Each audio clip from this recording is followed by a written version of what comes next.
Hey everybody, welcome to 3D Kool Hacks. My name is Jared. I'm the creator of this channel, and this channel is going to be solely focused on beginners where it comes to 3D printing. So let me tell you my little backstory and what we're using. So right now I did purchase the Bamboo Lab P1S from Best Buy. Right now it's on sale for about $549.99, and that's with the AMS.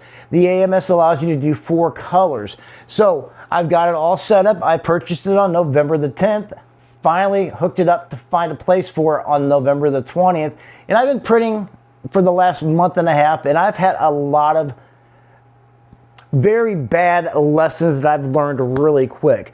So let me tell you about the different things that we'll be talking about on this channel. So right now, where it comes to the Bamboo Lab AMS and getting it hooked up, I got it all set up, but not all these printers are created equally.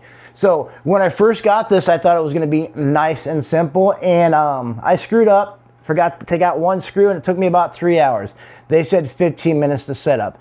And from that point in time is where I really started doing my learning. So if you notice right here, I have a lot of filament from different manufacturers, and not all filament are created the same. You can actually get filament with spools that are not reusable, and then you can get filament with reusable spools, and then you have reusable spools with bamboo, and you do have it where bamboo, because this is their printer, has RFID to tell you where it is.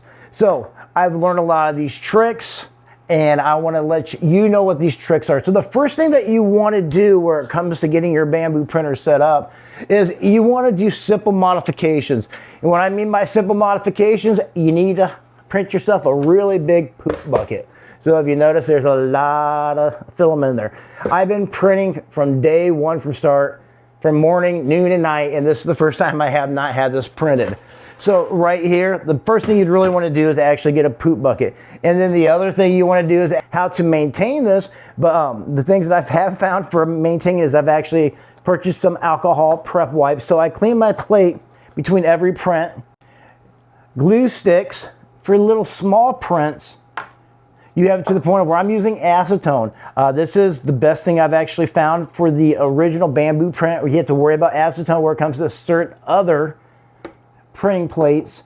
We have the glue. So glue, I didn't know how much glue that you had to use, but you use a lot of glue. And like I said, I'm just going to go through where it shows you about the different things that I found out, what I needed, and now I'm going to talk through this with this channel. So sometimes for smaller ones, you need a scraper. And when you buy a scraper, you're not really scraping the plate, you're just trying to pop it off. You need the knife to open up your filament. And I'm not too sure if you guys know what this is, but this is called a deburring blade. So with a deburring blade right here, you have to the point where you clean up your prints. You have a pick to actually pick off your little supports. You have scissors, you have little pliers, and you know what? I didn't know you needed one of these either. This is called a torch lighter. Didn't know, now you know. And then you'll start finding out where it comes to your failures and how you get better. So right here, one of my failures, and I'll be talking about my failures and my successes and what I've learned and the different cool hacks that you can actually do. This is for my kid. Yeah, that's for my kid.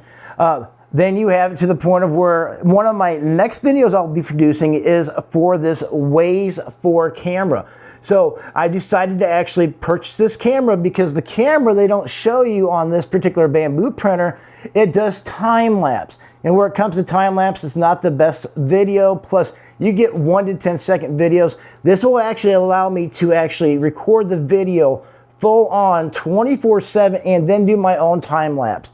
So I will be doing a video very soon on this channel where it comes to hooking up this and getting it mounted. So one thing about mounting is that I printed this thing out for mounting junk, printed this out for mounting junk, but I did find this for the Waze 4 on Amazon. I'm going to actually attach this to the window to actually show through where it comes to the print. So I will show you how I hook that up. And then you have just certain things that you really never know about how you're doing it. So once again, I'm going to go back to where it comes to the camera right there. I've actually figured out how to take that time-lapse footage and extend it. I'll be doing a video on that. It's pretty simple. It's going to be on iOS to the point of how you can get extended and actually put it onto your channel. The other thing that you'll see is that You won't believe the things that you're buying. So we had a Christmas party. I made key rings, I made earrings, I made everything. And it's one of those things where you want to have containers for holding these things. So another good place to find a lot of the stuff is Hobby Lobby. Wouldn't you know, I didn't know you'd find a lot of the stuff at Hobby Lobby. I mean, you can get filament, and their filament looks really nice also. It runs about $14.99. I never thought about it, never really shopped at Hobby Lobby before myself. You can get filament spools. I didn't know that you could get filament spools. I was trying to print mine because, once again, they don't tell you when you first start printing this thing, not all of this printer filament actually has spools or reusable spools. So you'll find out really quick about printing different kind of spools. This is a printed one that took me about 6 hours, and this is another printed one that I did. I made a mistake when I printed this because I did not print it in PetG. I printed it in PLA. So a lot of the stuff that I'm actually learning about is in PLA, and I'm trying to move over to PetG. And where it comes to going to PetG, you know, I didn't know where it comes to a lot of this filament that you do need a dryer for a lot of these filaments. Like this is a Sunlu dryer. I purchased this for my AMS. So this goes onto my AMS and it will actually dry your filament before you use it and while you're using it. So they have a Bamboo Labs AMS 2. And with the AMS 2, they actually have the dryer built in. So with the dryer, it has limitations where it comes to the Bamboo Lab. So I did not purchase that one because I found out it will dry it first and then print, where you can dry it and print with a sand loop. So I will be doing a video on my channel for this particular product where it comes to installing. They do have it where it comes to installing videos throughout the internet, but they don't give you a close-up of how you get the screws and how you do it. It's pretty simple, but next thing you know, you can get discouraged about putting this in. And then we'll just keep on working through the channel to show you the different problems that I've had. So it's to the point of where I've been printing 24/7, but the little poop chute sometimes doesn't get the poop out of it where it comes to the printer, and this can actually really affect your printing. This can actually get into the wheels and actually cause it to error out or get stuck. But yeah, so different things I did not know about. These things could kill you. Well, not kill you, but these things could really hurt you to the point of your print when you're not even noticing it. So just keep aware of that. And then we'll go through to the point of where I never knew that silicone gel beads were so important to printing. You can get these at Hobby Lobby for $12.99 also. I mean, I'm telling you, that's one of my next places I will go. The only bad thing about Hobby Lobby is they cannot keep a lot of these things in stock.